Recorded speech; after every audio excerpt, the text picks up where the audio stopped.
नमस्कार, total health में आप सभी का स्वागत है। मैं हूं किरण भारद्वाज। दम घुट रहा है जिंदगी का, कुछ कह नहीं सकते। दर्द इतना है, बेचैनी इतनी है कि हम सह नहीं सकते। कुछ ऐसा ही महसूस होता है उस व्यक्ति को जिसे दमा रोग हो, यानी अस्थमा की समस्या हो। क्या होता है ये रोग और किस तरह के लक्षण ऐसे में होते हैं, ये जानना आवश्यक है, क्योंकि यदि दमा होने पर, इसका दौरा पड़ने पर सही प्रबंधन और सही इलाज न मिले तो व्यक्ति के जीवन के लिए खतरा बन सकता है। ऐसे में कौन से वो ट्रिगर्स हैं जिनसे दमे का दौरा उत्पन्न हो सकता है और ये समस्या जटिल ना बने या हो ही ना, इसके लिए क्या किया जाए, ये जानेंगे विशेषज्ञों से। इस विषय पर बात करने के लिए हमारे साथ उपस्थित है विशेषज्ञों का खास पैनल। उनसे आपका परिचय करा दें। आज हमारे साथ स्टूडियो में उपस्थित हैं doctor Kamal Kumar Singal, professor, division of paediatric pulmonology, department of paediatrics, Kalawati Saran Children's Hospital and Lady Hardinge Medical College, experience over 20 years, core group member of National Committee for Pediatric TB, Pediatric Asthma and Pediatric Pneumonia Guidelines. His area of interest is pediatric bronchoscopy. बहुत स्वागत है doctor कमल single आपका। आज के discussion में शामिल हैं doctor Pranav Ish, associate professor, department of pulmonary critical care and sleep medicine, Vardhman Mahavir Medical College and Safdarjung Hospital. His expertise are sleep problems, asthma, COPD, allergic rhinitis and tuberculosis. Nodal officer for Ayushman Bharat scheme and nodal officer for NABH accreditation for the Department of Pulmonary Critical Care and Sleep Medicine, fellowship in sleep medicine and European diploma in adult respiratory medicine. बहुत स्वागत है doctor Pranav. आज के discussion में हमारे साथ हैं doctor Manmohan Puri. आप फिजिशियन हैं, consultant and chest physician from national institute of tuberculosis and respiratory diseases. He has professional experience for over 35 years. Areas of interest are tuberculosis, COPD and pulmonary rehabilitation. Coordinator for DNB teaching program in respiratory medicine at National Institute of Tuberculosis and Respiratory Medicine.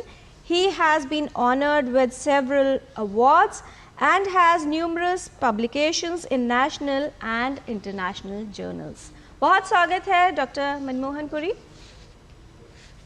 आज का जो विषय है वो बेहद महत्वपूर्ण है, क्योंकि दमा एक ऐसी समस्या है जो व्यक्ति के लिए जानलेवा साबित हो सकती है। जटिलता से कैसे बच सकते हैं और इस मेडिकल इमरजेंसी से अपना बचाव कैसे किया जाए, क्या सतर्कता बरतनी आवश्यक है, ये आपको बताएंगे विशेषज्ञ। जान लेते हैं कि दरअसल दमा रोग क्या होता है और किस तरह से किसी व्यक्ति को प्रभावित करता है जो किसी विशेष संवेदी तत्व के संपर्क में आ जाए।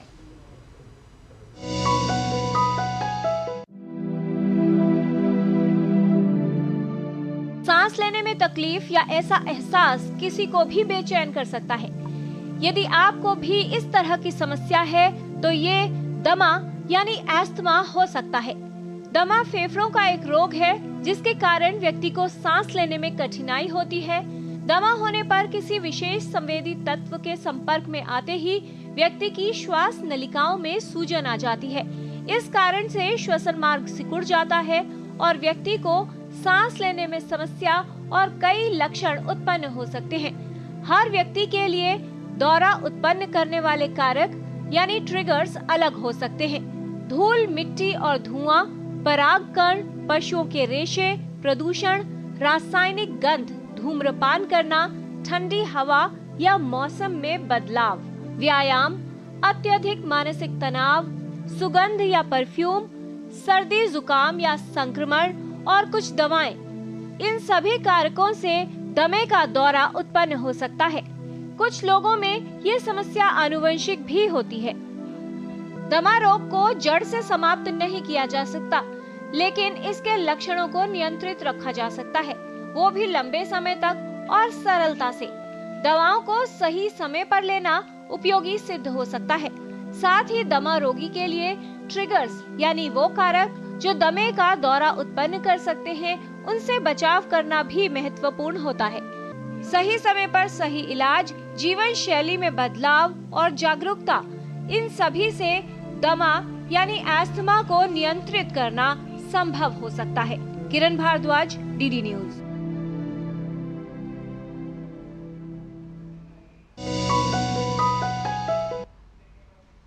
आवश्यक है कि दमा के विषय में सतर्क रहा जाए। 6 मई यानी मंगलवार को मनाया जा रहा है वर्ल्ड अस्थमा डे, और किस तरह से दमा के प्रति जागरूकता आपके जीवन को सुरक्षित रख सकती है, ये जानकारी हम आप तक पहुंचा रहे हैं। इस विषय से संबंधित कोई भी प्रश्न अगर आप पूछना चाहते हैं या फिर इससे जुड़ी कोई समस्या है जिसका समाधान चाहते हैं, तो आप हमारे 2 नंबर्स हैं जिन पर कॉल कर सकते हैं।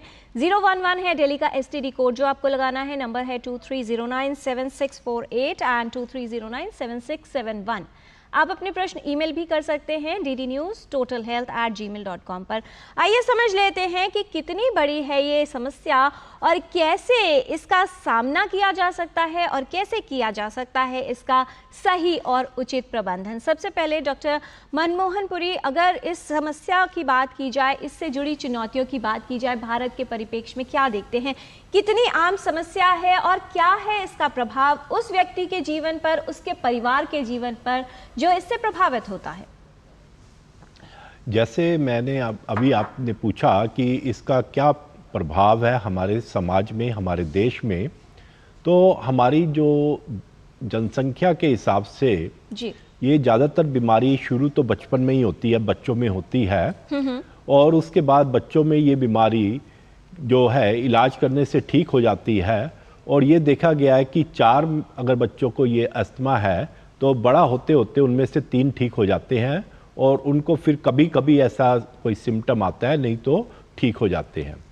मगर अगर प्रपोर्शन देखें तो हमारे बच्चों में ये अराउंड 8% के करीब बच्चों में ये ऐसी बीमारी होती है, और टोटल मिलाकर 9 से 10% ये बीमारी ओवरऑल प्रेवलेंस है इसका हमारे देश में जी। तो काफ़ी मरीज हैं अस्थमा के, मगर उसमें सबसे ज़्यादा चैलेंज ये है कि इन लोगों का प्रॉपर डायग्नोसिस नहीं हो पा रहा, जिससे उनको प्रॉपर ट्रीटमेंट नहीं मिल पा रहा, क्योंकि ये लोगों को पता ही नहीं कि अस्थमा क्या है, और वो अपना इसको खांसी वगैरह समझकर अपनी छोटी मोटी दवाई लेते रहते हैं। क्योंकि अगर हम देखें कि अस्थमा का जो लक्षण है उसमें एक खांसी भी होती है और उसके बाद सांस लेने में दिक्कत भी होती है, क्योंकि इसका एक वाइड वेरिएशन होता है कि खांसी या गले में खराश और उसके बाद सांस लेने में होती है। ये धीरे धीरे प्रोग्रेस भी करता है, तो कईयों में तो खांसी होकर ही ख़त्म हो जाती है, कईयों में पूरा सांस फूलता है, पसली भी चलने लगती है बच्चों में, बड़े लोगों में सांस फूलने लगता है, वो काम नहीं कर पाते। तो इस तरह से ये बीमारी है, और इससे कई बच्चे जो है वो अपने स्कूल को अटेंड नहीं कर पाते, और कई लोग अपने दफ्तर में भी नहीं जा पाते, उनको छुट्टी भी लेनी पड़ती है। मगर सबसे ज़्यादा महत्वपूर्ण बात मैं ये बताना चाहूँगा कि अगर हम इसका इलाज करें तो बच्चे अपना स्कूल पूरी तरह से अटेंड कर सकते हैं, लोग अपने काम को पूरी तरह से अटेंड कर सकते हैं, उनको किसी भी तरह की छुट्टी लेनी नहीं पड़ती, क्योंकि आराम का इसका जो ट्रीटमेंट करने से आता है वो इतना कारगर है कि महसूस भी नहीं होता, अगर ठीक तरह से इलाज हो जाए, कि उनको ये अस्थमा है। जी, कार्यक्रम के शुरुआत में ही बेहद महत्वपूर्ण संदेश विशेषज्ञों ने दिया है कि सबसे पहली बात, जो अस्थमा की रेंज है या कैटेगरी है वो बहुत सामान्य लक्षणों से लेकर जटिल हो सकती है, और यदि इसका सही इलाज किया जाए तो जो दमा से प्रभावित व्यक्ति है वो सामान्य गतिविधियां कर सकता है, सामान्य जीवन जी सकता है। डॉक्टर कमल कुमार सिंघल, बच्चों में सर्दी जुकाम होना बेहद आम है, और जैसे ही मौसम बदलता है या थोड़ा सा तापमान परिवर्तन होता है, बहुत सारे बच्चों को सर्दी जुकाम खांसी की समस्या रहती है, और इतने छोटे बच्चे क्योंकि अपनी समस्या नहीं बता पाते, पेरेंट्स के लिए कितना इम्पॉर्टेंट और चैलेंजिंग होता है कि वो लक्षणों को समझ पाएं। और दूसरी बात, कौन से ऐसे बच्चे होंगे जिनको ये कहा जाएगा कि उस बच्चे को दमा की समस्या हो रही है, कोई श्वसन एलर्जी या श्वसन समस्या नहीं? तो अगर हम बात करें सबसे ज़्यादा कॉमन सिम्टम, अगर हमारे पास ओपीडी में कोई मरीज़ आता है तो सबसे ज़्यादा कॉमन सिम्टम उसको होता है खांसी, सबसे ज़्यादा कॉमन लक्षण खांसी होता है। और खांसी जो है वो ज़्यादातर दमे से नहीं होती है, ज़्यादातर खांसी की वजह आम तौर पर होने वाला कोई भी वायरल होता है, जो कि अपने आप वक्त के साथ आम तौर पे 4-5 दिन में ठीक हो जाता है जी। लेकिन अगर किसी को दमा है तो यही वायरल उसके अंदर एक साइकिल शुरू कर देता है जिसमें कि वो खांसी आगे चलती जाएगी, वायरल ठीक हो जाएगा लेकिन वो खांसी उसके भी आगे चलती जाएगी। तो अगर उसके सिम्टम्स हम कहें कि हफ्ते के अंदर आमतौर पर वायरल काफ़ी हद तक ठीक हो जाता है, पर उसके बियॉन्ड अगर उसके बाद भी उसको खांसी चलते जा रही है, तब हम सोचते हैं कि ये सिर्फ ज़ुकाम या वायरल नहीं था। अब माँ बाप के लिए जैसे हम आमतौर पर देखते हैं ना कि एक खांसी भी किसी माँ बाप को मैटर कर सकती है, विचलित कर सकती है, और कुछ माँ बाप को शायद नहीं पता लगता कि कितना बच्चा परेशान है उस वजह से। तो हम हर खांसी के लिए चिंतित हों ऐसा भी ज़रूरी नहीं है। अगर ज़ुकाम के साथ किसी को खांसी हुआ, 2-4 दिन का बुखार आया और बिना सांस की तकलीफ के हफ्ते में ठीक हो गया, तो आम तौर पर इससे ज़्यादा हम इसके लिए सिम्टोमेटिक रिलीफ, या हम जिसे कहते हैं ना लक्षणों को ठीक करने के लिए ही उपचार दिया जाता है और 7 दिन में सब बंद हो जाता है। पर अगर किसी बच्चे को इसके ज़्यादा आगे तक चीज़ें चलती जा रही हैं, खासकर किसी खास मौसम में हो रही हैं, खासकर किसी खास सीज़न में हो रही हैं, दिन के किसी खास वक्त हो रही हैं, भागने दौड़ने के समय हो रही हैं, तो इसमें हम ये लेके चलते हैं कि ये एक एलर्जी या एज़मा का कंपोनेंट भी इसमें हो सकता है, जो वायरल से शुरू तो हुआ लेकिन उसकी दिक्कत जो है वो वायरल से अधिक और ज़्यादा आगे निकल गई है। जी डॉक्टर प्रणव, कौन से वो कारक हैं जिनसे दमा की समस्या की संभावना बढ़ती है और ट्रिगर्स किन्हें कहा जाता है? तो बहुत ही अच्छा सवाल है। एस्थमा ऐसी बीमारी है या दमा ऐसी बीमारी है जिसमें कई मरीज़ों को कभी कभी दिक्कतें होती हैं और कई मरीज़ों को रोज़ दिक्कत होती हैं। तो जो कभी कभी दिक्कत वाले मरीज़ हैं उनके लिए हमें ये बहुत ज़रूरी है जानना कि ऐसी कौन सी सिचुएशंस हैं जिनमें उन्हें दिक्कत बढ़ती है। तो इनके लिए कुछ एग्जांपल्स हैं, जैसे छौंक लगना, बाहर धूल मिट्टी में जाना, मौसम चेंज होने पर जो पोलन का एक्सपोजर होना, स्मोकिंग का एक्सपोजर होना। कई हमारी ऑक्यूपेशंस, कई हमारे काम होते हैं, जैसे हम इंडस्ट्री में या फैक्ट्री में काम करते हैं जहाँ पर भी धूल मिट्टी होती है। कई बार कई मरीज़ों को एक्सरसाइज से भी ये प्रेसिपिटेट हो जाता है, मतलब जब वो एक्सरसाइज करने लगते हैं तब उन्हें एस्थमा अटैक आने लगता है। तो ऐसे मरीज़ों को हमें ये बताना बहुत ज़रूरी है कि इन सिचुएशंस में एस्थमा अटैक मतलब आपका दमा एकदम से वर्सन हो सकता है, और आपके पास अपना अगर सही इलाज दैट इज़ इनहेलर होगा तो आप इन सिचुएशंस में भी आराम से अपने काम कर सकते हैं। और जैसा कि आपने मैम बोला था, हमारा एम यही होता है हर एस्थमा मरीज़ अपने सारे काम कर पाए, अपने सारे गेम्स खेल पाए, अपने सारे ऑक्यूपेशन वाले काम कर पाए और हर जगह जा पाए। हम उसे अपने सही टेक्निक ऑफ इनहेलर और सही मतलब इनहेलर डोज और ड्यूरेशन से हम उसको बिल्कुल एसिम्टोमेटिक, मतलब बिना किसी सिम्टम के, बिना किसी दिक्कत के आराम से ज़िंदगी बिताया जा सकती है। जी, और वो तकनीक क्या होनी चाहिए ये भी हम समझेंगे। उससे पहले एक कॉलर है, राकेश जी हैं, शिमला से कॉल कर रहे हैं। राकेश जी, बहुत स्वागत है आपका, सवाल पूछिए। नमस्कार जी नमस्कार।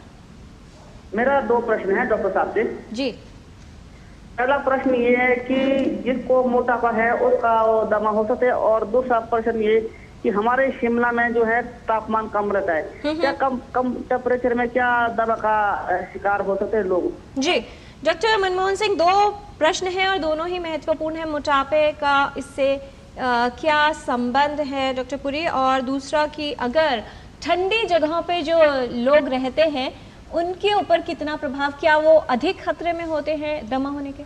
देखिए, ऐसा है कि दमा किसको हो ये कहना तो बड़ा मुश्किल है।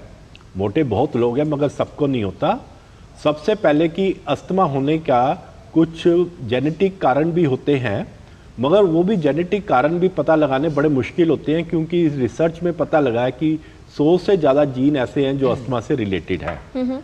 ठीक है, सबसे ज़्यादा रिस्क फैक्टर ये रहता है कि अगर फैमिली में पेरेंट्स या ग्रैंडफादर्स को है तो अब भी रिस्क फैक्टर होता है, मगर ये जरूरी नहीं कि किसी को अस्थमा है तो उसकी फैमिली में किसी को अस्थमा रहा भी हो, और जिनके अस्थमा है तो उनके बच्चों को जरूरी अस्थमा हो। तो ये कहना बड़ा मुश्किल है, बड़ा कम्प्लेक्स है। बड़े रिस्क फैक्टर हैं, उनमें से एक रिस्क फैक्टर ये भी है कि मोटापा इसलिए भी रिस्क फैक्टर है क्योंकि मोटापा कई बीमारियों की जड़ है।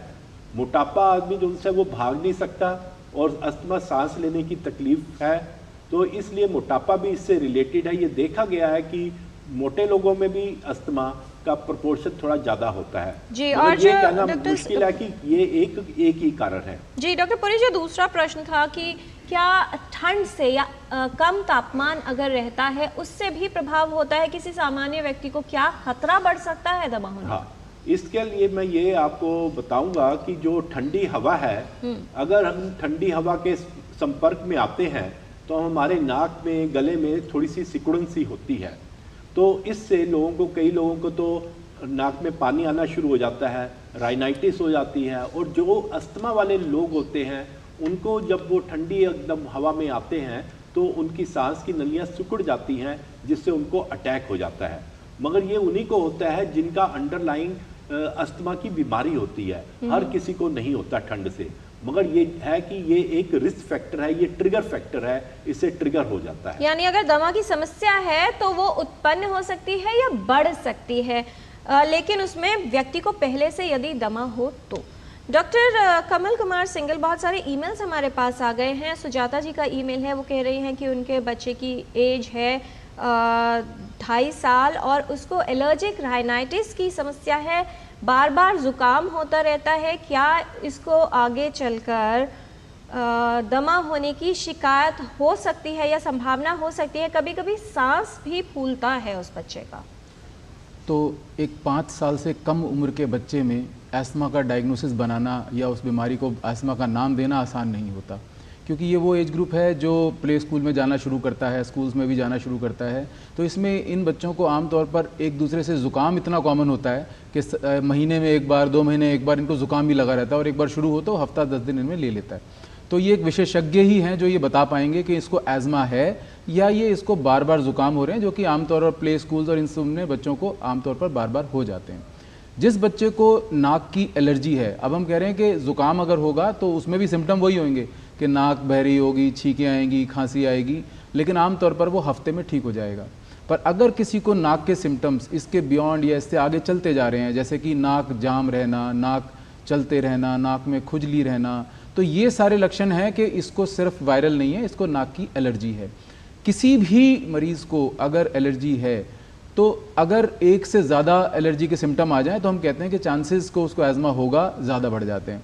चाहे घर परिवार में माँ बाप में से किसी को किसी तरह की एलर्जी हो, धूल मिट्टी से नाक की एलर्जी, छाती की एलर्जी, स्किन की एलर्जी, या उस बच्चे को ही अगर एक से ज़्यादा एलर्जी हो, तो हम ज़्यादा मजबूती से कह पाते हैं कि छोटे बच्चे में भी हम एज़मा का डायग्नोसिस बना पाते हैं। पर अगर कोई ऐसी सेटिंग ना हो तो आमतौर पर हम 5 साल से कम के बच्चे में एज़मा का डायग्नोसिस थोड़ा सोच के ही बनाते हैं, इतना आसान नहीं होता। जी डॉक्टर सिंगल, क्या ऐसा भी हो सकता है कि एक बच्चे में एक समय पर एक से ज़्यादा कंडीशन जो रेस्पिरेटरी इलनेस है वो उपस्थित हो, यानी दमा भी है और उसके साथ कोई और भी कंडीशन हो, और कितना चैलेंजिंग ऐसे में होता है विशेषज्ञों के लिए ये पता करना कि वाकई जो लक्षण या समस्या हो रही है उसका कारण क्या है? तो बिल्कुल, किसी बच्चे को अगर एलर्जी है तो आम तौर पर जिनको एलर्जी होती है उनको कहीं ना कहीं और एलर्जी भी होती है। अब वो जीवन में हर समय सारी ही एलर्जी एक साथ नहीं प्रेजेंट करती।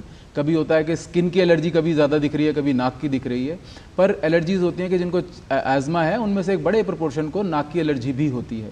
दिक्कत इसमें तब आती है जब ये नाक की एलर्जी के सिम्टम और एज़मा के सिम्टम अगर मिक्स हो रहे हैं, कि अगर उसको नाक की एलर्जी में से जो डिस्चार्ज आ रहा है, पीछे जो नाक बह रहा है, उसकी वजह से अगर उसे खांसी आ रही है तो उस खांसी को एज़मा से डिफरेंशिएट कई बार करना मुश्किल होता है। लेकिन ज़रूरी ये है कि अगर इसको 2 एलर्जीज़ हैं तो कई बार अगर एज़मा का इलाज आप करेंगे और एलर्जिक राइनाइटिस का नहीं करेंगे तो एज़मा को कंट्रोल करने में भी दिक्कत आएगी। तो हमारे को दोनों को ही ठीक से इलाज करना पड़ता है, किसी एक के इलाज से आप उसको ठीक नहीं कर पाएंगे। जी, और इसके लिए ये बहुत आवश्यक है कि यदि बच्चे में या किसी वयस्क में भी किसी तरह का श्वसन संबंधी कोई भी लक्षण हो रहा है तो उसे सामान्य खांसी या सामान्य लक्षण मानकर नजरअंदाज न करें। विशेषज्ञ उपलब्ध हैं, एक विशेषज्ञ से परामर्श लेकर जान लें कि दरअसल समस्या क्या है और उसके लिए किस तरह का इलाज किया जाएगा। फिलहाल प्रश्न पूछने के लिए कॉल कर रहे हैं वीरेंद्र जी, हमारे साथ हैं फोन लाइन पर उत्तर प्रदेश से। बहुत स्वागत आपका, पूछिए सवाल। हाँ, हेलो, नमस्ते सर। जी नमस्कार। मैं ये पूछ रहा हूँ, मेरी माता जी की एज 65 साल है जी, और उनको जो है 4-5 साल से अस्थमा की प्रॉब्लम है जी। तो दवाई तो बीच बीच में चलती रहती है, लेकिन वो कभी कभी छोड़ देती हैं तो उनको फिर से दिक्कत होती है। तो अभी मैंने एक डॉक्टर को दिखाया आगरा में, तो उन्होंने इनहेलर, फूराकॉट और एसिब्रोफाइलिन, मोंटेलुकास टैबलेट लिखे थे वो जी। तो वो रेगुलर खानी है या फिर क्या करना है उसको आगे की, जैसे कि वो सही रहे? जी डॉक्टर प्रणव, क्या आप इनको एडवाइस करना चाहेंगे? माता जी को 65 वर्ष की आयु है और दमा की शिकायत है, कभी कभी समस्या बढ़ जाती है और इन्होंने ये भी कहा कि वो बीच बीच में दवा छोड़ देती है।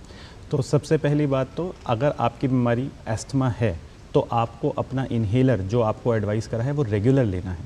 तो तो पहली बात ये एक ऐसा समझ लीजिए बीपी और शुगर का जैसे आप इलाज करते हैं, गोली खाते हैं, ऐसे ही अस्थमा फेफड़े की, लंग्स की बीमारी है। इन्हेलर सही जगह पे आपकी दवाई पहुंचा के उनको आराम देता है, बट जब हम इन्हेलर छोड़ देंगे तो हमारी दिक्कत नेचुरली बढ़ जाएगी। दूसरा इसमें इंपॉर्टेंट ये होता है कि जो भी आपको इन्हेलर बताया गया है उसका एक टेक्निक आप सही तरह से दें।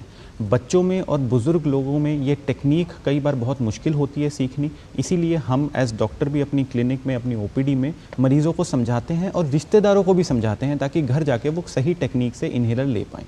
अगर आप सही टेक्निक से इन्हेलर लेंगे तो वो दवा आपके लंग्स में जाएंगी, आपके सांस में आराम देंगी। और कहने का मतलब सिंपल ये है, हम मरीज़ों को समझाते हैं कि एस्थमा में सांस के रास्ते पतले हो जाते हैं, तो हम इन्हेलर से उन्हें वापस ठीक कर देते हैं। उसकी वजह से जो भी बलगम फंस रहा होता है निकल जाता है, खांसी भी ठीक हो जाती है और सांस में भी आराम आ जाता है।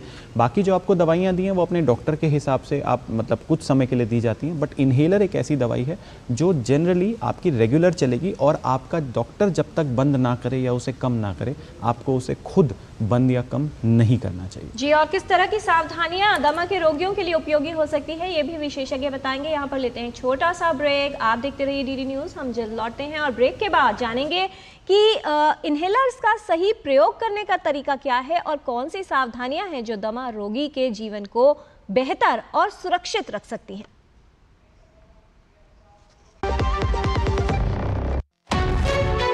विभाग अनेक, कंप्लेंट बॉक्स 1।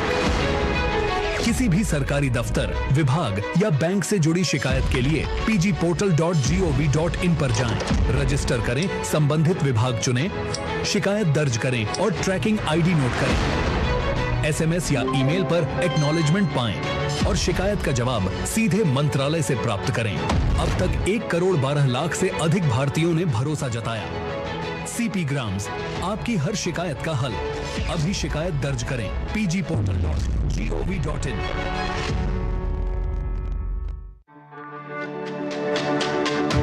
मेरी पसंद, मेरी पसंद,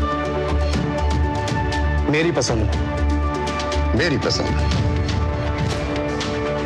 हमारी पसंद, हम सबकी पसंद। मजबूत देश का मजबूत सरिया हो गया स्टील। ब्रेक के बाद टोटल हेल्थ में आपका स्वागत है। दमा रोग के विषय में आज हम बात कर रहे हैं। विशेषज्ञों का खास पैनल हमारे साथ है। हम जान रहे हैं कि कौन सी वो बातें हैं जिनका बहुत ध्यान रखने की आवश्यकता है और कई बार हमारी सोच न सिर्फ बीमारी को पहचानने में बल्कि इलाज में भी बाधा बनती है, तो कभी जटिलता को बढ़ा सकती है। कौन सी है वो सोच और उनमें कितनी सच्चाई है, ये विशेषज्ञों से जान लेते हैं। सबसे पहली बात डॉक्टर कमल सिंघल आपसे। बहुत से लोग ये मानते हैं कि दमा एक संक्रामक रोग है, यानी अगर किसी को दमा है तो उसके आसपास नहीं जाना चाहिए, क्या कहना चाहेंगे? दमा संक्रामक रोग नहीं है, ये एक आनुवांशिक रोग है। तो ये आपके घर परिवार से, जैसे कि किसी बच्चे का रंग, उसकी हाइट अपने माँ बाप पे जाती है, तो उसी तरह से दमा जैसी बीमारियां भी जो हैं ये भी उस जेनेटिक सिस्टम से या आनुवांशिक तरीके से ही आती हैं। तो किसी एक को अगर दमा है तो उसके आसपास रहने या उसके आसपास होने से किसी को दमा नहीं हो सकता। जी डॉक्टर प्रणव, बहुत से लोगों का ये मानना होता है कि जो लोग धूम्रपान करते हैं या प्रदूषित वातावरण में रहते हैं सिर्फ वही दमे से प्रभावित हो सकते हैं, कितनी सच्चाई है इस बात में? तो ऐसा नहीं है। 2/3 लोगों में, जैसे सर ने बताया, जेनेटिक कारण की वजह से बचपन से ही एस्थमा होता है। जो छोटे बच्चे होते हैं उनके माँ बाप या परिवार में होता है, बट हमने अपने एडल्ट पेशेंट्स में देखा है 1/3 लोगों में बहुत सारे और रिस्क फैक्टर्स भी होते हैं जिनसे दमा प्रेसिपिटेट हो सकता है, जिसमें से एक कारण पोल्यूशन है, जिसमें से एक कारण धूम्रपान है, एक कारण जो सुबह किसी ने पूछा था मोटापा से भी वो प्रेसिपिटेट हो सकता है। तो ऐसे बहुत सारे कारण हैं। कई बार हमारी जो नौकरी होती है, जहां हम काम करते हैं, वहां पर भी धूल मिट्टी या फिर बहुत ज़्यादा स्मोक का एक्सपोजर। बट ज़्यादातर मरीज़ों में हमेशा हमारे पास एक जेनेटिक कारण, जो हमारे माता पिता या हमारे दादा नाना की तरफ से, जेनेटिक्स की तरफ से आया होता है और अब वो प्रेसिपिटेट होता है, मतलब वो उभर कर आता है जब ऐसी आप स्मोकिंग या वो वातावरण में जाते। डॉक्टर पुरी, बहुत से लोग ये मानते हैं कि यदि आहार में परिवर्तन किया जाए या कुछ परहेज कर लिया जाए, डाइटरी रेस्ट्रिक्शंस अगर फॉलो की जाती हैं तो दमा को नियंत्रित किया जा सकता है और फिर दवा की आवश्यकता नहीं होगी। क्या ये बात सत्य है? देखिए, डाइट का इतना खास ऐसे एलर्जन कोई रोल नहीं है, क्योंकि बहुत ही कम है, क्योंकि दमा जो सा होता है वो सांस की बीमारी है। तो जितने भी ट्रिगर फैक्टर हैं वो एलर्जन से आते हैं। जब सांस में हवा का टेम्परेचर तापमान चेंज होने से होता है या हवा में पोल्यूशन होने से होता है। ये खाने पीने से जो एलर्जी है वो गैस्ट्रोइंटेस्टिनल एलर्जी होती है, तो उसमें ये दस्त वगैरह लगते हैं या पेट में दर्द होता है।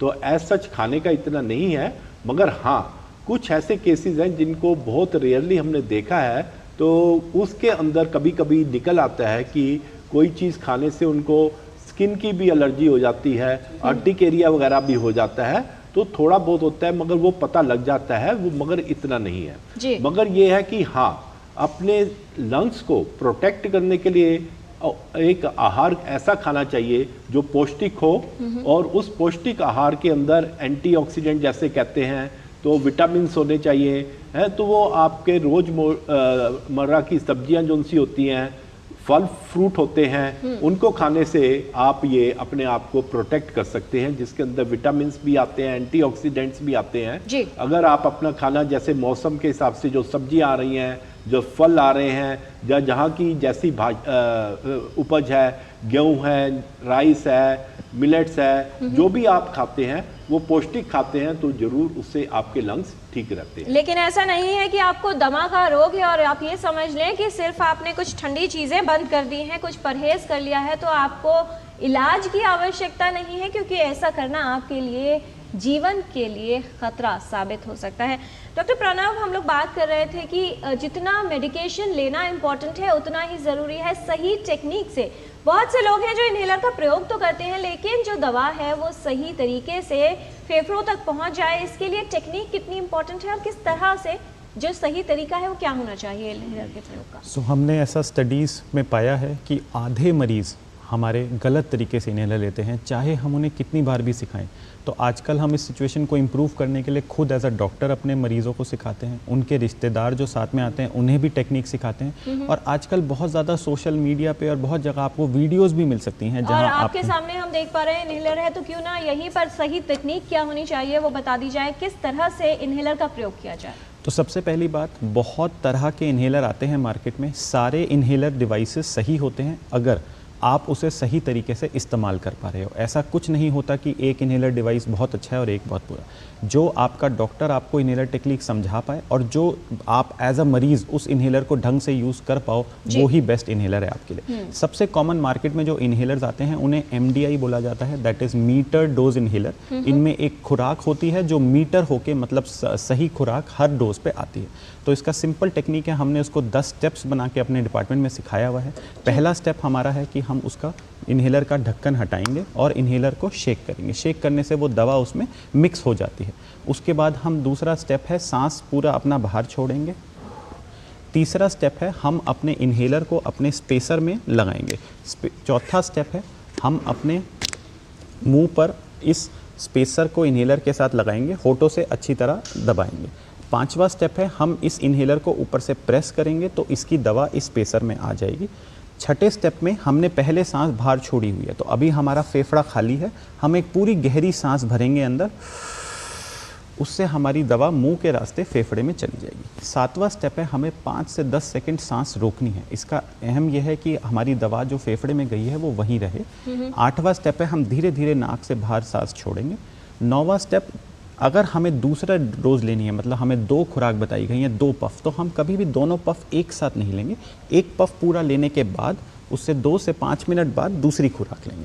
और आखिरी 10वां स्टेप है हमारी दवा मुंह के रास्ते फेफड़े में गई है तो हम नॉर्मल पानी से कुल्ला कर लेंगे ताकि जो दवा मुंह पे चिपकी है वो वहाँ से निकल जाए। जी, बहुत ही प्रभावशाली तरीके से आपने बताया है, सरल तकनीक लग रही है, लेकिन डॉक्टर कमल सिंघल, क्या बच्चों के लिए भी उतना ही आसान होता है इन्हेलर्स का प्रयोग करना, या क्या इसमें एडिशन होना चाहिए?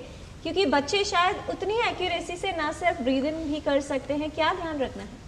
तो जो डॉक्टर प्रणव ने बताया, किसी भी उम्र के मरीज़ के लिए जो टेक्निक बताई गई है यही सबसे बढ़िया टेक्निक होती है। इसी के थ्रू सबसे ज़्यादा मात्रा में दवा फेफड़े तक पहुंच सकती है। पर छोटे बच्चों में ये कई बार संभव नहीं होता, वो उस हिसाब से जैसे हम चाहते हैं वैसे सांस नहीं लेते हैं। तो उसमें हम लोग कहते हैं कि आपको इस स्पेसर पे एक चीज़ और अटैच करनी पड़ती है जिसको हम बोलते हैं मास्क। तो इसको अगर मुँह में एक 5 साल से बड़ा बच्चा जो बिल्कुल वही टेक्निक फॉलो कर सकता है जो डॉक्टर प्रणव ने बताया, जो बड़ों के लिए इस्तेमाल की जाती है। पर 5 साल से कम के बच्चे के लिए आपको इसके आगे एक मास्क लगाना पड़ेगा, और वो मास्क जो है वो फेस के ऊपर एक प्रॉपर सील के साथ फिट हो जाता है। उसके बाद अब जब हम प्रेस करते हैं तो हम उसमें उसको एक नॉर्मल ब्रीदिंग ही लेने के लिए बोलते हैं। वो सांस लेना रोकना एक छोटे बच्चे के लिए वो पॉसिबल नहीं होता है, तो उसमें होता है कि हम मास्क लगा करके और उस बच्चे प्रेस करने के बाद में वो नॉर्मल अपनी ब्रीदिंग करता रहता है, और उसके बाद अगर कुल्ला पॉसिबल है तो हम उसको कुल्ला करने के लिए बोलते हैं। पर इसमें बहुत ज़रूरी चीज़ होती है ये स्पेसर। स्पेसर मार्केट में कई तरह के आते हैं, किसी भी स्पेसर में ऐसा कोई स्पेसर नहीं है कि जो ज़्यादा अच्छा है या ज़्यादा ख़राब है। स्पेसर होना ज़्यादा ज़रूरी है और इसके बहुत एडवांटेज हैं कि आप सिर्फ MDI इस्तेमाल ना करें, जब भी आपको ये MDI इस्तेमाल करना है स्पेसर के साथ ही इस्तेमाल करना है। जब हम इस MDI को एक्टिवेट करते हैं और दबाते हैं तो उसमें से जिस स्पीड पे दवा निकलती है उसकी स्पीड एक गोली जो बंदूक से निकलती है उससे थोड़ी सी कम होती है। तो ये कहना कि वो दवा निकलेगी और हम उसको सांस के साथ अंदर ले जाएंगे, वो किसी भी बड़े से बड़े मरीज़ के लिए भी संभव नहीं हो पाता है। तो इसलिए ये स्पेसर यही काम करता है कि वो जो बड़े पार्टिकल्स हैं जो आपकी सांस में नहीं जाएंगे, गले में चिपकेंगे, वो स्पेसर में रह जाते हैं, और जो वो साइज़ के पार्टिकल हैं जो आपको अंदर जाके आपको फ़ायदा करने वाले हैं वो ही छट के अंदर तक जाते हैं। तो स्पेसर के बिना अगर आप MDI यूज़ करेंगे आपका बेनिफिट या आपका जो उससे फ़ायदा होने वाला है वो बहुत कम हो जाएगा और इससे जो नुकसान होने वाले हैं वो ज़्यादा बढ़ जाएंगे। तो कोशिश करें अगर MDI लेना है तो स्पेसर के साथ। जी डॉक्टर पुरी, बहुत सारे ईमेल्स हमारे पास आ गए हैं। नीतीश जी का ईमेल है, उनकी एज है 29 ईयर्स। वो कह रहे हैं कि जब सोते हैं, सोते समय उनको सांस लेने में तकलीफ होती है और सीढ़ियाँ चढ़ने पर भी तकलीफ होती है, साएं साएं की आवाज़ आती है। इन्होंने अभी तक डॉक्टर को नहीं दिखाया है, क्या ये दमा की समस्या हो सकती है, क्या करना चाहिए इन्हें? देखिए, वैसे सांस फूलने के कई कारण हो सकते हैं, मगर जो इन्होंने एक लक्षण बताया कि इनको साएं साएं की आवाज़ आती है उसको हम वीज कहते हैं। तो वीज का एक जो लक्षण है वो दमा का चिन्ह है, तो इसलिए इनको दमा हो सकता है। तो इनको अपने डॉक्टर से मिलना चाहिए और उनको चेक कराना चाहिए। वो डॉक्टर इनको एग्जामिन करेंगे तो इनको बता देंगे कि इनको अस्थमा है और लगता है कि इनको अस्थमा है तो इनको दिखा लेना चाहिए। जी डॉक्टर पुरी, बहुत सारे लोग हैं जो एस्थमेटिक हैं, साथ में अगर जैसे जैसे उम्र बढ़ती है दूसरी तरह की लाइफस्टाइल रिलेटेड डिजीजेस भी उनको हो सकती हैं और दूसरे मेडिकेशन पर होते हैं। क्या किसी विशेष तरह की दवाएं हैं जो इनके प्रभाव को, यानी जो दमा की दवाएं हैं उनके प्रभाव को कम कर सकती है, या ऐसे लोग जो दूसरी बीमारियों के लिए भी दवा ले रहे हैं, क्या सावधानियां आप उन लोगों को बताते हैं? देखिए, ये जो हम अस्थमा के लिए दवाइयाँ यूज़ कर रहे हैं ये सब दवाइयाँ हम इनहेल्ड फॉर्म में ले रहे हैं, जिसको जब भी अभी दिखाया गया कि इनहेलर में लेते हैं। इनहेलर जैसे मीटर डोज इनहेलर है उनसे लेते हैं, जहाँ कुछ लोग इसको ड्राई पाउडर इनहेलर से लेते हैं, जहाँ इनको नेबुलाइजर से लेते हैं। तो वो मेडिसिन डायरेक्टली हमारे लंग्स में जाती है और लंग्स में ही मेजर उसका एब्जॉर्प्शन होता है, और बाकी जो बीमारियां होती हैं उसमें लोग टैबलेट देते हैं तो वो सिस्टमिक जाती हैं, तब ड्रग इंट्रैक्शन होने का कारण होता है। तो ये जितनी ज़्यादातर बीमारियां हैं उनमें ये इनहेलर आराम से इस्तेमाल किए जा सकते हैं और उनमें कोई ज़्यादा ड्रग इंट्रैक्शंस नहीं होता इनसे। जी, बहुत सारे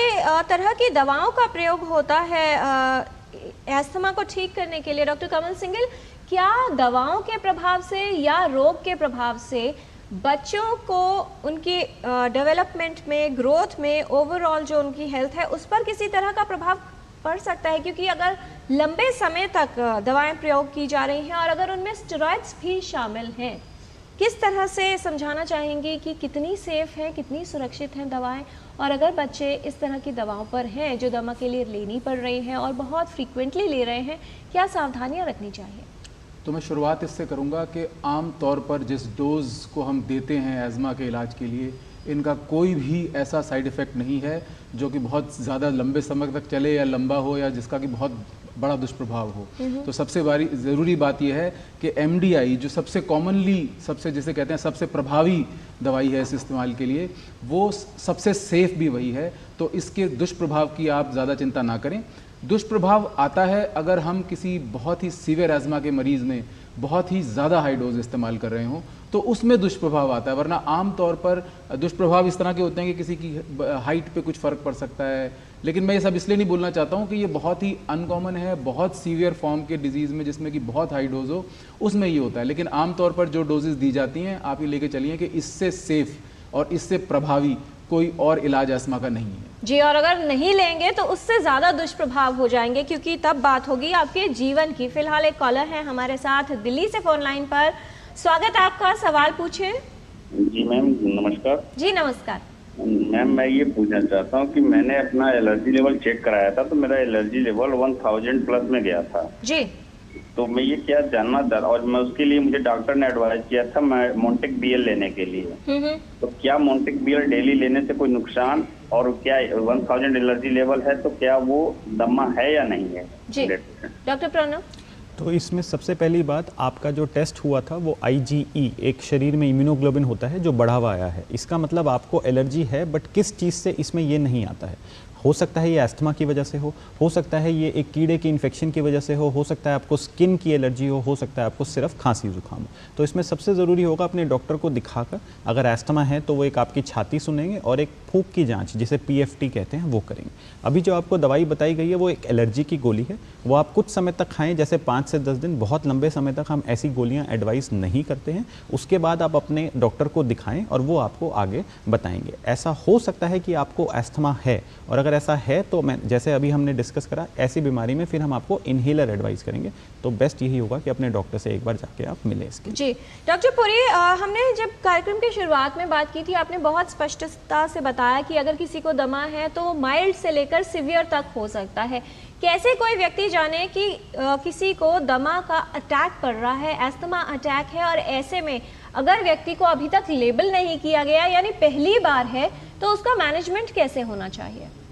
देखिए, अगर किसी को इस तरह की तकलीफ़ रहती है कि खांसी होती है और सांस फूलता है, फिर तो उसको पता है अस्थमा है, वो जा सकता है, डॉक्टर को मिलकर दिखा सकता है। मगर अगर एक ऐसी इमरजेंसी आ जाती है जिसके अंदर आदमी का सांस फूलता है और बहुत तेज़ी से फूलना शुरू हो जाता है, तो उसके लिए उसको एकदम हॉस्पिटल में ले जाना चाहिए। वहाँ पर उसका डायग्नोसिस होता है, ये देखा जाता है कि ये अस्थमा है या कोई और बीमारी है। कई कंडीशंस हैं जिनके अंदर सांस फूल जाता है। लंग्स के अंदर भी कई कंडीशंस है जो एकदम सांस फूल जाता है, जैसे अस्थमा है, न्यूमोथोरैक्स है, पल्मोनरी एम्बोलिज्म है, या फिर नॉन रेस्पिरेटरी डिजीज़ होती हैं जिसके अंदर कार्डियक डिजीज़ भी हो सकती है। तो अगर एकदम एक्यूट अटैक होता है और उसको पता नहीं है कि उसको अस्थमा है, तो उसके लिए बेहतर यही है कि उसको सीधा इमरजेंसी में डॉक्टर के पास हॉस्पिटल में चले जाना चाहिए। वहाँ पर चेकअप हो जाता है, क्लिनिकल एग्जामिनेशन देखकर और कुछ एक्सरेज वगैरह, चेस्ट एक्सरेज कर या अल्ट्रासाउंड कर उसका डायग्नोसिस हो जाता है। जब तक डायग्नोसिस नहीं होता तब तक आप कोई ट्रीटमेंट ऐसे दे नहीं सकते। जी एक और कॉलर हैं हमारे साथ, सीमा जी हैं फोन लाइन पर। स्वागत आपका, सवाल पूछें। यस मैम, मैं COPD की पेशेंट हूँ और हर एक 3 महीना में मुझे सर्दी खांसी बुखार होता है, और वो जो सर्दी है बलगम हो जाता है, वो 1.5 महीना 2 महीना तक रह जाता है। कॉफ मैं ऐसे ब्रीथिंग प्रॉब्लम कुछ नहीं होता है, लेकिन ये जो सर्दी ये बलगम जो है और सर्दी वो 1.5 महीना रह जाता है हमेशा। इसके लिए क्या करें सर? जी डॉक्टर पुरी, COPD से संबंधित सवाल है, पर फिर भी आप इनको परामर्श दें, क्या कर सकती हैं? हाँ, जैसे आपने बताया कि आपको COPD है और 3-4 महीने में आपको थोड़ा सा बलगम बढ़ जाता है, तो इसको कहते हैं कि एक्यूट एग्जाब्रेशन ऑफ COPD। बलगम बढ़ सकता है, बलगम की मात्रा बढ़ सकती है, बलगम में बदबू आ सकती है, या इसके साथ साथ सांस भी बढ़ जाता है। उस समय हमें इसका थोड़ा इलाज करना पड़ता है, तो कुछ दवाइयाँ बढ़ानी पड़ती हैं और कुछ एंटीबायोटिक भी देने पड़ सकते हैं। मगर ये है कि हम अपना COPD का इलाज भी इस तरह से कर सकते हैं कि इस तरह के आपको जो बीच में एग्जाब्रेशंस होते हैं वो ना हो, क्योंकि जो हमारे इनहेलर्स हैं वो कई इस तरह के इनहेलर्स हैं, उनके अंदर दवाई इस तरह की होती है कि जिससे ये एग्जाब्रेशंस को भी कम करते हैं और आपको हॉस्पिटल ना जाना पड़े, उसके लिए भी उसका प्रबंध किया जाता है। तो एक एडिक्वेट ट्रीटमेंट जो उनसे है वो आपको लेना चाहिए, जिसके लिए आप अपने चेस्ट फिजिशियन या पास के डॉक्टर से या प्राइमरी हेल्थ सेंटर में जो भी है डॉक्टर, उनकी सलाह लीजिए और वो आपको बताएंगे। ज़रूरत पड़ने पर वो आपको चेस्ट स्पेशलिस्ट के पास भी भेजेंगे, वो फिर आपको उसी तरह से मेडिसिन लिख देंगे। क्योंकि हमारे जो दिल्ली में जितने भी हॉस्पिटल्स हैं और जितनी भी डिस्पेंसरीज है वो सब हॉस्पिटल से ही कनेक्टेड है, सब डिस्पेंसरीज हॉस्पिटल से कनेक्ट कर सकती हैं। और यहाँ पर तो दिल्ली में तो दूसरे तरह के प्राइवेट हॉस्पिटल और डिस्पेंसरीज जी, तो सेवाएं उपलब्ध हैं। आप जो है विशेषज्ञों से सलाह ले सकते हैं और जान सकते हैं कि ऐसी अवस्था में क्या किया जाना चाहिए। डॉक्टर कमल सिंघल, बच्चों की अगर बात की जाए, बहुत सारे लोग इस बात को लेकर चिंतित रहते हैं कि अगर बच्चे को दमा हो गया है स्कूल में बताया जाए या नहीं, क्योंकि उनको वहाँ पर इक्वल अपॉर्चुनिटीज़ मिलेंगी, स्पोर्ट्स में भाग ले सकते हैं या नहीं। किस तरह से दूर करना चाहेंगे माता पिता की चिंता? अस्थमा का सारा इलाज ही इसी पे डिपेंड करता है कि बच्चे की जो नॉर्मल लाइफ है, जिसका मतलब है कि उसका खेलना, खाना, सोना, पढ़ना, लिखना, इस सब पे कम से कम असर पड़े। तो इन सारी दवाइयों का मकसद, इन सारी दवाइयों का जो मेन एम है वो यही है कि हम उसकी लाइफ को जितना नॉर्मल रख सकें उतना नॉर्मल रख सकें। अब उम्र के साथ, जैसे अभी हमने डॉक्टर पुरी सर ने अभी इस बात को छुआ था कि उम्र के साथ ये बीमारी अपने आप करवट बदलती है। उम्र के साथ जो बच्चे, जिनको हम जिसे कहते हैं ना कि 5 साल की उम्र में लगभग 2/3 बच्चे जो होते हैं इनको होता है कि कभी ना कभी एक बार ज़रूर वीज़ की दिक्कत आएगी, पर उनमें से सिर्फ दो ज़्यादातर बच्चे जो हैं वक्त के साथ धीरे धीरे वो दिक्कत ठीक हो जाती है और एक एज के बाद बहुत सारे बच्चों में नहीं होती। ऐसा नहीं है कि ये सब इलाज की वजह से होता है, लेकिन ये इलाज का सबसे बड़ा फ़ायदा ये होता है कि जब तक आप उस इलाज को दे रहे हैं उसकी quality of life, which means कि उसका सोना, खाना, खेलना, पढ़ना, सोना, वो एक दूसरे बच्चे की बनस्पत ठीक चलेगा जो दवाई नहीं ले रहा है। तो इलाज अब अच्छे से कराएं, और इसीलिए कराएं क्योंकि उसकी वजह से उसका खेलना और स्कूल में स्पोर्ट्स में पार्ट लेना ज़्यादा बेहतर हो पाएगा। राइट। डॉक्टर प्रणव, बहुत संक्षेप में चाहेंगे इस बात का जवाब कि अगर महिला को अस्थमा रोग है, प्रेगनेंसी प्लान कर रही है या कंसेप्शन हो गया है, क्या ये जो दवाएं हैं ये बच्चों के ऊपर दुष्प्रभाव डाल सकती हैं? जो गर्भस्थ शिशु है, किस तरह की सावधानियां प्रेगनेंसी में रखनी बहुत महत्वपूर्ण होगी? तो इसमें जैसे हमने डिस्कस करा था कि इन्हेलर आपकी दवाई सीधा लंग्स तक लेके जाते हैं। आप मुंह से कोई भी गोली खाते हैं वो हमारे पेट से एब्जॉर्ब होकर पूरे ब्लड सर्कुलेशन, मतलब पूरे शरीर में जाती है। इसीलिए प्रेगनेंसी में इन्हेलर्स बहुत सेफ़ हैं, वो डायरेक्टली लंग पे काम करते हैं। मेरे पास जो भी गर्भवती लेडीज़ आती हैं या जो भी प्रेगनेंसी प्लान कर रही होती हैं, मैं उन्हें यही समझाता हूँ कि आप अपनी इधर उधर की गोलियां नहीं खाएंगे, क्योंकि कुछ गोलियां जो हम यूज़ करते हैं उनके साइड इफ़ेक्ट भी हो सकते हैं, बट इन्हेलर इस मामले में बिल्कुल सही इलाज है। और मैं उनको स्ट्रिक्टली कहता हूं कि आप ये इन्हेलर पूरी प्रेगनेंसी कंटिन्यू करेंगे। इसको अगर समझाना और हो तो बेस्ट ये है उनको बोलें कि अगर आप इन्हेलर नहीं लेंगे और आपकी सांस फूली और आपके शरीर में ऑक्सीजन की कमी हुई तो इसका बल्कि बच्चे पे बुरा असर पड़ सकता है। तो इन्हेलर लेना कहीं ना कहीं आपके और आपके बच्चे दोनों की हेल्थ के लिए बहुत ज़रूरी है। जी, तो बहुत आवश्यक है कि अगर आपको अस्थमा की समस्या बताई गई है, दमा रोग से आप प्रभावित हैं, तो दवा नहीं छोड़नी है। विशेषज्ञ ही ये निर्धारित करेंगे कि दवा में कितना बदलाव होना है, कब उसको कम करना है या कब उस दवा को बंद करना है। जीवन की बात है, इसलिए सतर्कता और सुरक्षा दोनों ही बहुत महत्वपूर्ण है। टोटल हेल्थ में आज हम बात कर रहे हैं दमा रोग के बारे में। कुछ और जानकारी लेंगे विशेषज्ञों से एक छोटे से ब्रेक के बाद। आप देखते रहिए टोटल हेल्थ।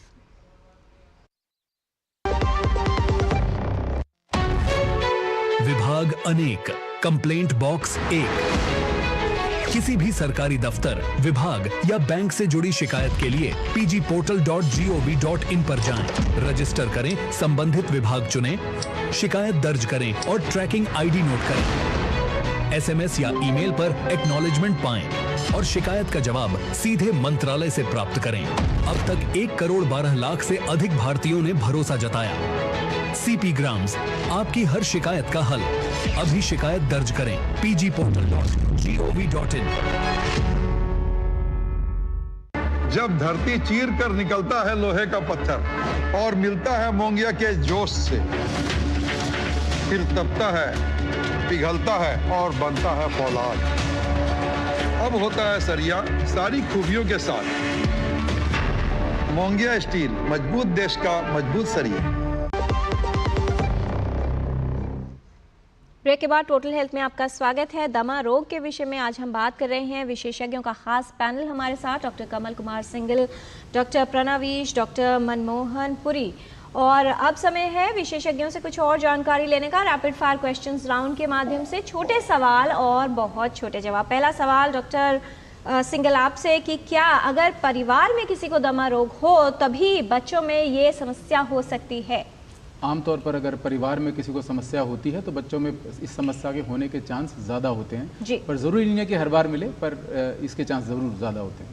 डॉक्टर प्रणव, क्या ये एक एंजाइटी डिसऑर्डर है, यानी तनाव बढ़ा तो समस्या होगी?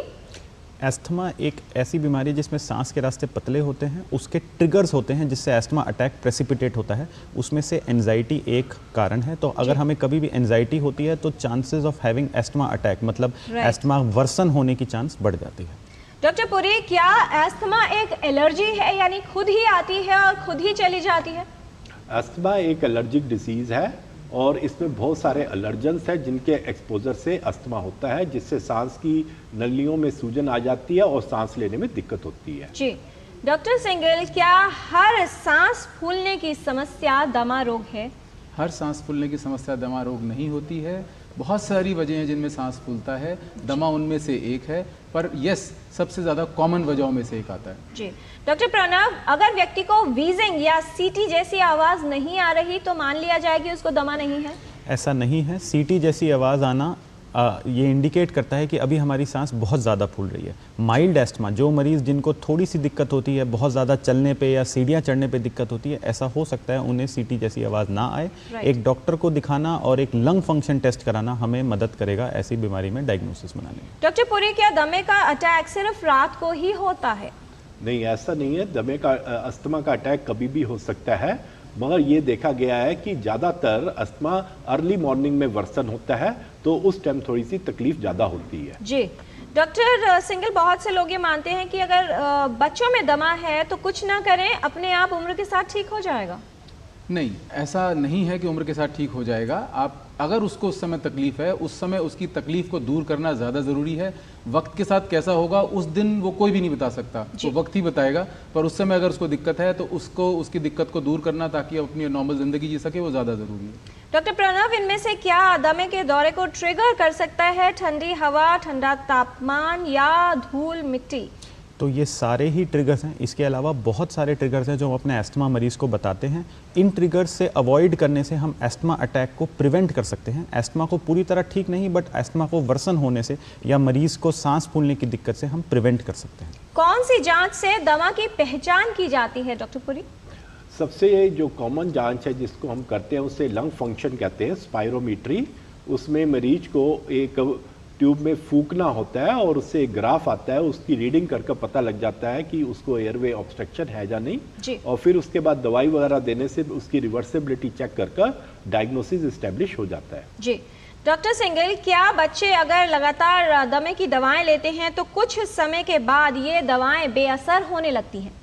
ऐसा बिल्कुल नहीं है।